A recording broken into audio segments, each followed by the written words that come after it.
Okay, let's talk about those whiny NFL players who, speaking of being offended, seem to make everything about race because they don't want to stand and do the national anthem. And now the NFL players, rightfully so, have told them, you know what?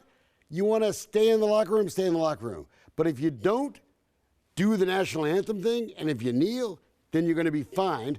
I would have gone a step further. I would fire the little sniveling babies and stop trying to use one protest to justify an attack on this country, because I'm sick of it. You know, Wayne, I would have to say to you that it's understandable that you would feel so perturbed and angry and upset by NFL players who choose to exercise a constitutional right of a silent protest. Their protest was not disrespectful in a way where they were disruptive. They took a knee. In fact, Colin Kaepernick took the knee from the advice of a former military serviceman who said, no, don't sit down, take a knee. But anyway, let me say this to the black NFL players, in particular those in the players' unions, who sat down behind closed doors and worked on a $98 million deal to really stop doing the protest.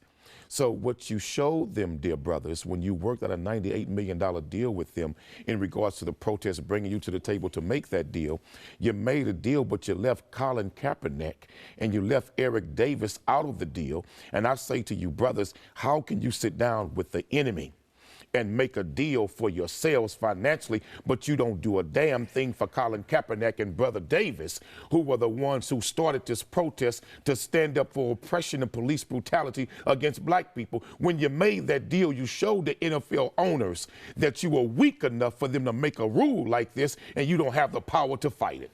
And you know what? I want to applaud you today for wrapping yourself in the Constitution.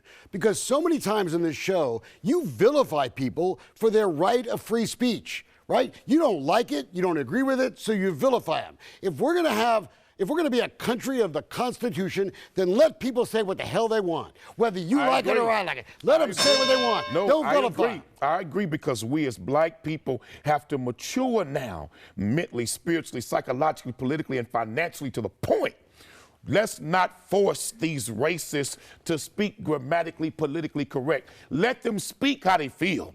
Let them speak their minds. Donald Trump is a blessing for black people, because we now got a man in the White House that lets us know as black people, I don't give a damn about you and don't ask me for nothing. So it says to us, we got to do it for ourselves. And I applaud this call for maturity, because maturity means we have gone past history and we now live in a place where everybody's equal, nobody gets any special deals, and God bless America. Why do you think I defend your right to sit and say what you say?